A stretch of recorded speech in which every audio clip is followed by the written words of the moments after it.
మీ business ఏదైనా మీ ఊర్లో promotion చేయాలంటే అది సుమన్ టీవీతోనే సాధ్యం. ఇప్పుడే సంప్రదించండి. సో మన ఖమ్మం పట్టణంలో 13వ తారీఖు ఒక చాలా క్రూరమైన హత్య కేసు రిపోర్ట్ చేయబడింది. సో బిల్లింగ్లో వీఆర్ఓ గారు రిపోర్ట్ ఇవ్వడంలో ఒక 3 కోత కట్టలు అంటే గోతాంలో కట్టిన మానవ శరీర భాగాలు సో మూట కట్టి కాలువ పక్కన పడేస్తున్నాయి. సో ఆ కాలువ పక్కన అది శ్యామ్ అనే కడిం శ్యామ్ అనే ఒక శవంగా గుర్తించుకోవడానికి రిపోర్ట్ ఇవ్వడం జరిగింది. సో ఆ ఐడెంటిఫై చేసినప్పుడే ఈ కేసుని హత్య కేసు కింద సో నమోదు చేసేసాం. ఎందుకంటే ఎవరు చచ్చిపోయి వాళ్ళు గోతాంలో కూర్చోరు కాబట్టి ఎవరు చంపి సో వాళ్ళ శరీర భాగాల్ని ముక్కల కింద నరికి సో అవైలబుల్గా ఉండే ఈ గోతాల్లో కట్టి సో అక్కడ ఏదో ఇసిరేస్తే ఏదో ఒక జీవులు తినేసిపోతే అని ఈ కేసుని నిర్వీర్యం చేయడం కోసం డిస్పోజ్ చేసుకోవడం జరిగింది. బట్ పోలీసుకి ఆ ఇన్ఫర్మేషన్ వచ్చిన వెంటనే కేసు రిజిస్టర్ చేసి ఇన్వెస్టిగేషన్ చేస్తే ఈ ఇన్వెస్టిగేషన్లో సో మాకు చాలా విస్తుపోయే విషయాలు తెలిసింది. ఈ కేసు రిజిస్టర్ అయిన వెంటనే మా ఎస్పీ గారు ప్రత్యేకంగా ఈ కేసుని దర్యాప్తు చేసి ఆ లోతులని విచారించుకున్నప్పుడు నేను కూడా ఆ రోజు వచ్చి దేవస్థానాన్ని పరిశీలించడం కూడా జరిగింది.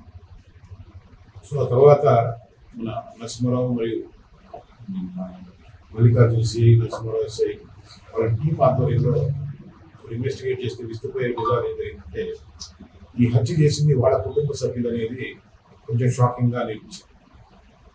సో విచారిస్తే వాళ్ళ అమ్మ లక్ష్మీదేవి, సో ఒక కొడుకు సుబ్రహ్మణ్యం, అలా ఇంకో కొడుకు కాశీరావు, పక్కన ఈ సుబ్రహ్మణ్యం స్నేహితులని ఇంకొక అతను మోహన్ అని అంటే వీళ్ళ సహాయ సహకారాలు తీసుకొని సో 13వ తారీఖే ఆ ఇంట్లో సొంత బిడ్డని అంటే తల్లి బిడ్డల చేత మళ్ళా ఒక స్నేహితుల చేత కూడా అత్యంత కిరాతకంగా హత్య చేయించింది. ఇన్వెస్టిగేషన్లో మాకు తెలిసిన విశేషాలు ఏంటంటే సో ఇప్పుడు ఎవరైతే చనిపోయిన ఈ డిసీజుడు శ్యామ్ ప్రసాద్ ఉన్నాడో ఇతనికి మ్యారేజ్ కాలేదు, వయసు దాదాపు 36 సంవత్సరాలు వచ్చింది. సో అప్పటి నుంచి కూడా వీళ్ళు ఆ కుటుంబానికి లారీ డ్రైవర్గా వెళ్తానని చెప్తున్నాడు కానీ సో సరిగా ఇవ్వకుండా సంపాదించింది ఇంట్లో ఇవ్వకుండా వాళ్ళని వల్ల హరాస్ చేస్తారు.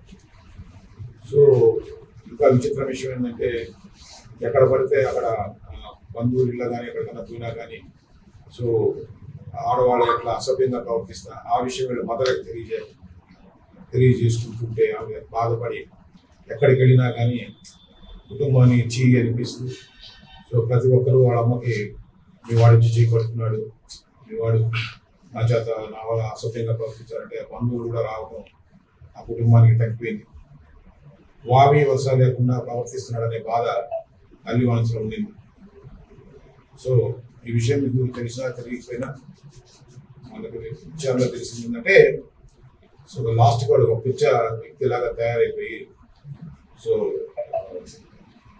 మా దర్యాప్తులో తల్లిని కూడా అంటే పుట్టుకున్నట్టుగా వాళ్ళు చెప్పినప్పుడు ఇలాంటి బిడ్డ ఉన్నా ఏమీ లేకపోయినా అనేది కుటుంబ సభ్యులు తీర్మానం చేసుకుని సో వాళ్ళు బాధపడే రోజు ముందు రోజు అంటే రాత్రి చేసినప్పుడు ఒక్క రోజు అతను వెళ్ళిపోవడం జరిగింది.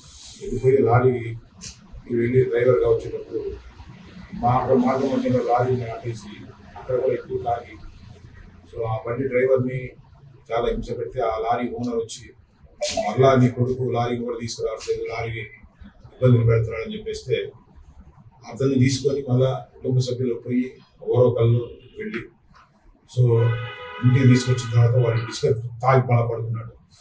ఆ ఇంట్లో సభ్యులు డిస్కస్ చేయటం జరిగింది.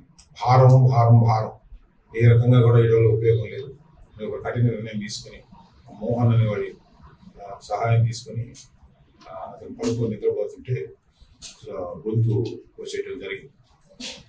తర్వాత గొంతు కోసేసి చంపేసిన తర్వాత అందరూ కలిసి ఈ శవాన్ని ఎలా డిస్పోజ్ చేయాలో అర్థం కాక రకరకాలుగా కొంతమంది చెక్క బండ ఒకటి అరటికాయల బండి కావాలి మాకు కొంచెం అరువిస్తారని ఒక వ్యక్తిని, సో ఇంకొక వ్యక్తిని, సో ఇంకొక రకాల వీల్ వెహికల్ ఏదైనా వస్తే మాకు కొంచెం పని సాయంత్రం సో అనే రకరకాలుగా ఆ శవాన్ని వాళ్ళు డిస్పోజ్ చేయడానికి ప్రయత్నాలు చేయడం జరిగింది. కానీ సాయంత్రానికి వచ్చినప్పుడు ఇంకా వాసన వస్తుంది, ఈ శవం ఇంట్లో ఉంటే పక్క వాళ్ళు గుర్తుపడతారు. సో అప్పుడు మనం అందరం దొరికిపోతాం, దీన్ని ఏదో ఒక విధంగా డిస్పోజ్ చేయాలా, మనం డిస్పోజ్ చేయడానికి పబ్లిక్గా మనం ఏం చేయలేము, మనకి ఏం కూడా సహకారం కాలేదు, మనం ఏ వ్యక్తి తీసుకురాలేకపోయామని సో అత్యంత కిరాతకంగా సో ఆ శరీరాన్ని వాళ్ళ మదరు వాళ్ళ కొడుకులు కలిసి సో కాళ్ళ వరకు ఒక భాగంగా, గొంతు చేతులు ఒక భాగంగా, మొండె ఒక భాగంగా కట్టి సో 3 మూటల కింద కట్టి సో సాయంత్రం ఎవరు కూడా కొంచెం కనపడే టైంలో ఈ భుజం మీద పెట్టుకుని ఈ శవాన్ని కేసుకు దొరకకుండా కేసు నుంచి తప్పించుకోవడానికి సో ఆ కాలువలో పక్కన కాలువలో వేయడం జరిగింది. సో ఆ రోజు నుంచి కూడా వీళ్ళు పరాల్లోనే ఉన్నారు. సో ఇన్వెస్టిగేషన్ కూడా కొంత మాకు అనుమానం వచ్చింది. సో తర్వాత ఈరోజు 10 గంటలకి వాళ్ళని సిఐ గారి టీము అరెస్ట్ చేసి సో ఇప్పుడు లాకప్ చేయడం జరిగింది. సో వీళ్ళందరినీ కూడా అంటే ఎవరు వాళ్ళ అమ్మని అంటే చనిపోయిందేమో 3వ కొడుకు, సో తల్లి మొదట అబ్బాయి సుబ్రహ్మణ్యం మరియు కాశీరావు, మళ్ళీ దీనికి సహకరించినటువంటి బయట వ్యక్తి మోహన్,